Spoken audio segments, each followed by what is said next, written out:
Two key members of the House Intelligence Committee, Ranking Member Dutch Ruppersberger, Democrat from Maryland, and New York Republican Peter King. Thank you both for joining us. I want to start and go back to the threat with the embassy. I'll let you talk about what Glenn Greenwald just said in just a moment, but I want to talk about that threat. I spoke to Obama's top military advisor, General Dempsey, about the terror threat, and this is what he said. There is a significant threat stream, and we're reacting to it. Is the threat to blow up an embassy, a consulate, or something else? That part of it is unspecified, but the intent seems clear. And the intent is to what? The intent is to attack Western, not just U.S. interests. Representative Ruppersberger, let's start with you. What specifics can you tell us? You heard what John Carl reported. This sounds like a very frightening, very credible threat. Yes, it is it's a very credible threat, and it's based on intelligence. You know, what we have to do now is most important issue is protect Americans throughout the world, whether they're in the intelligence community, our military, or people in the State Department, and citizens living throughout the world.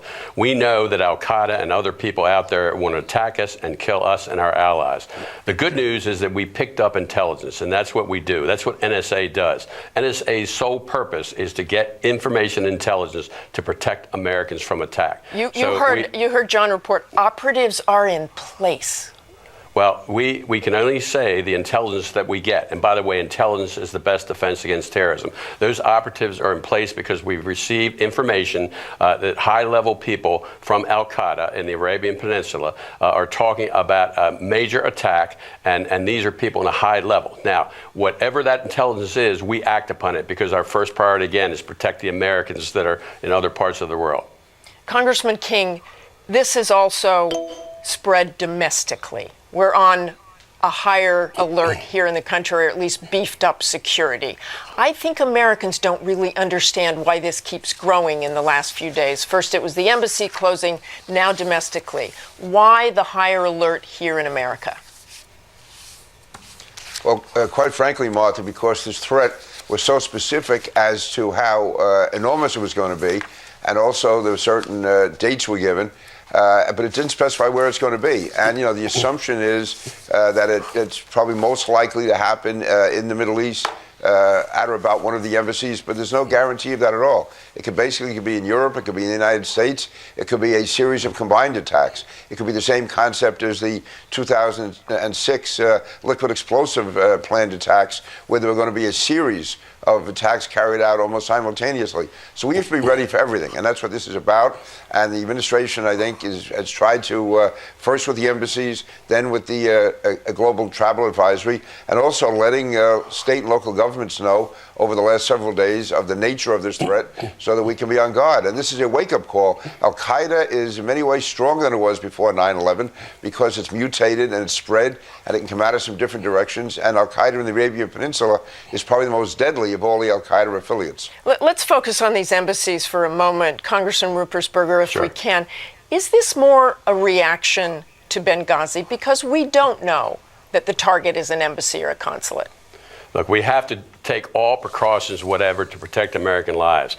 It was unfortunate what happened with Benghazi, and we need to learn about what happened to make sure that our highest priority will be to protect Americans. So we need to take every precaution necessary, and that's what we're doing right now. Again, we're relying on intelligence, but you know we get intelligence through signals intelligence, what NSA does, and through human intelligence. But right now, we're concerned, and we're attempting to prepare ourselves to protect Americans. That's the bottom line. I want your reaction to this. The New York Times reported this Saturday that some analysts and congressional officials suggested Friday that emphasizing a terrorist threat now is a good way to divert attention from the uproar over the NSA's data collection programs, and that if it showed the intercepts had uncovered a possible plot, even better. What's your response to that? Well, I am glad you raised that issue, because the bottom line is that the NSA's job is to do foreign intelligence. The whole purpose is to collect information to protect us. We have NSA people going to work every day that this whole purpose is to get information against terrorist attacks.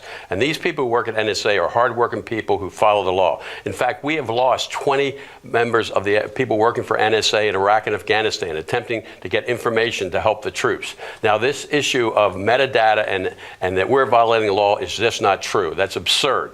We have checks and balances. But what Edward Snowden Yeah. leaked is very different than what we're talking about here, tracking a terrorist. Representative Right. King? Yes, I mean, as far as this being announced by the government, no, it's absolutely crazy to say there's any conspiracy here. I mean, Dutch has seen the intelligence, I've seen it. The government would have been totally negligent if it did not take the actions taken. Whether or not there was any controversy over the NSA at all, all his actions would have been taken. So listen, I'm a Republican, but I'm saying the administration, I've had problems with the administration on different issues, but what they are doing now is what has to be done.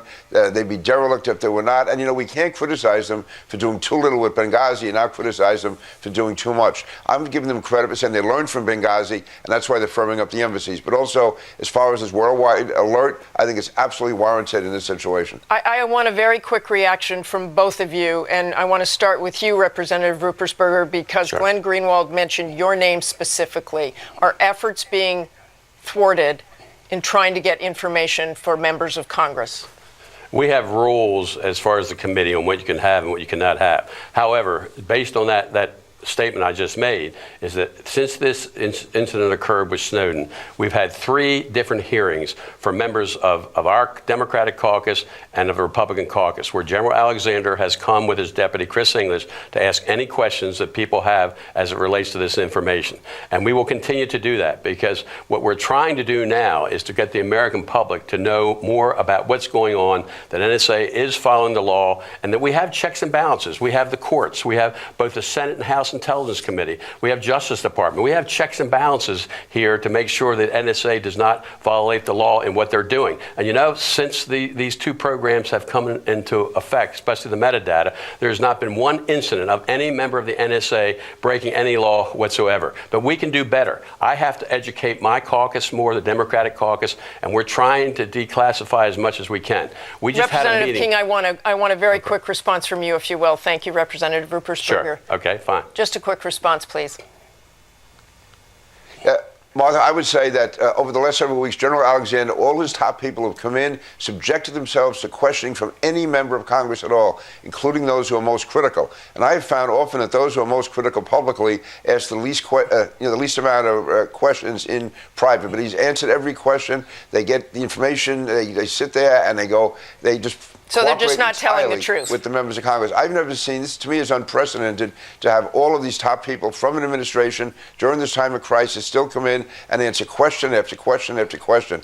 So anyone who says that Congress is somehow being stonewalled is just wrong, and is generally, I think, raised by people who are trying to make a name for themselves. Thank you very much for joining us. Good. Thank you, Martha.